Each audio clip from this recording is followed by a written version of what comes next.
Welcome to another episode of our Partners in Making series. I'm Chin Lu. And I'm Sal. This week, we're really excited to introduce you to two amazing women, Karen and Sally, executive assistants at SOLIDWORKS. Our main job is always behind the scenes, keeping the executives on schedule.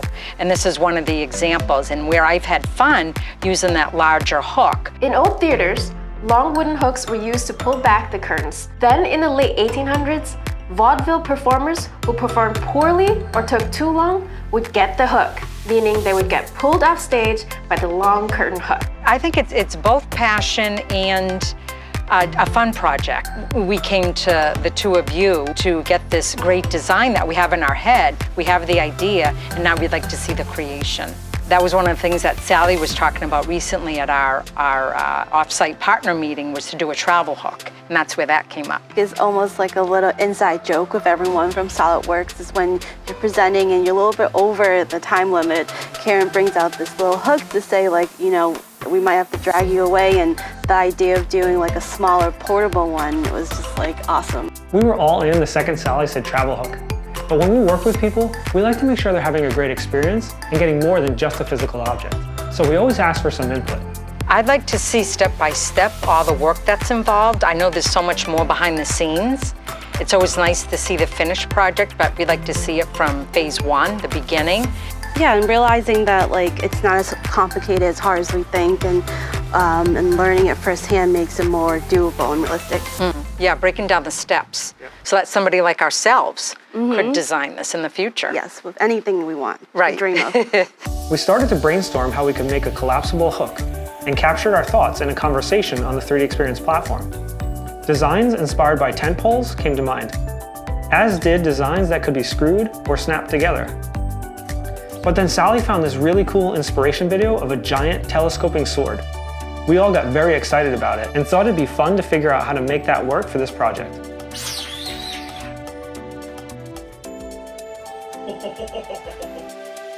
We modeled the straight section in SOLIDWORKS for makers by drawing parallelograms that would telescope outward and stop when there was 1 inch of remaining overlap.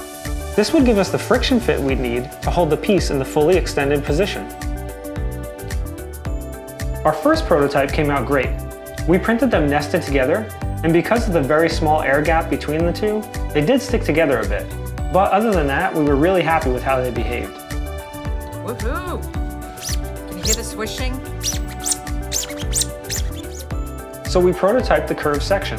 The first thing we had to do was figure out how much of the curve we could print before we'd need support material. We used this simple sketch to keep everything within 40 degrees of vertical. The curved prototypes taught us a few more things.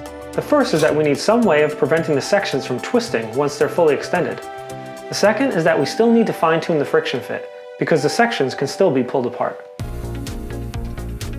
On the second prototype, we adjusted the fit and added a tab and groove to lock the rotation of the sections. The tab worked great, but we overshot on the fit, and now the sections didn't extend far enough.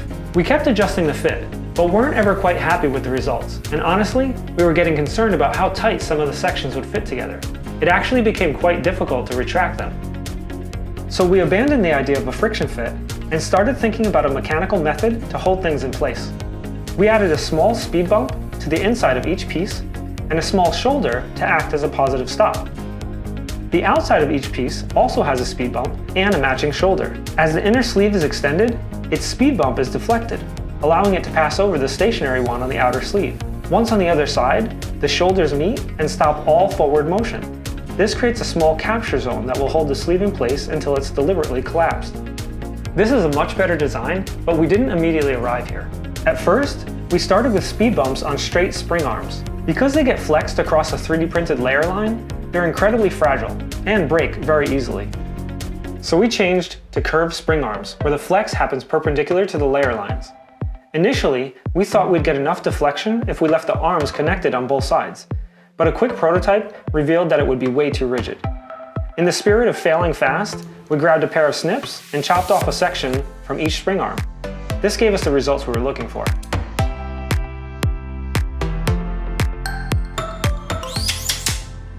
At this point, we could focus on designing the final piece of the travel hook, the coupler that joins the straight and curved sections. We brainstormed its shape and then guided Karen and Sally on their first use of X-Design, the browser-based parametric CAD tool that comes with every SOLIDWORKS for Makers license. It felt great to help them learn a new skill and build confidence in their ability to bring their ideas to life. Awesome. You both made a coupler. Woohoo! Yay! For the color styling of the hook, Sally had a very specific look she was hoping for. I think I imagine it like more seamless, where you can almost you can't really see the separation of colors. Yes. We don't want it to look like a candy cane, like you mentioned. We want Right. it to be more like a seamless Like that hook. gradient. Yeah. Yeah. To achieve the cloud-like color merge from blue to purple to red, I tried airbrushing on a test print. Right. Oh, exactly. Yes. Yes. Great. With the paint method decided, we went on to finish all the pieces with solid colors. For our 3D prints, we used a matte finish PLA material, so we didn't need to do much with the print before airbrushing. Otherwise, it would help to give the pieces a quick sanding before airbrushing. Once painted, it was time to assemble the pieces and glue the parts together. The coupler acted as a connector, but also a stop for each end of the telescoping sections. After the glue dried, we started with the red acrylic paint, then mixed in blue paint to create a purple hue, before adding more blue to finish off the rest of the segment.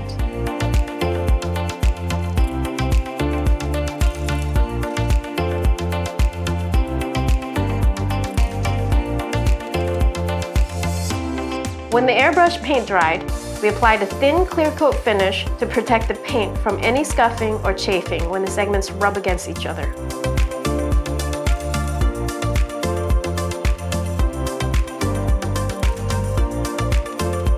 Now it's time for the reveal.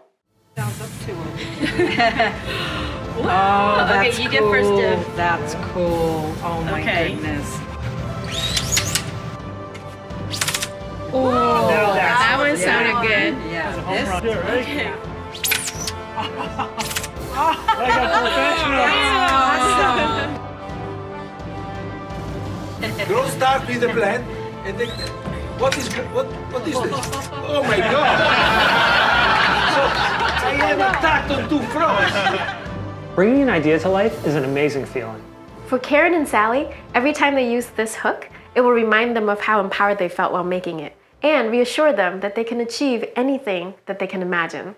We hope this inspired you to bring one of your ideas to life. Thanks so much for watching. We'll see you on our next make. So we changed, I can't say the word changed. It doesn't, I can sense how my tongue is going through.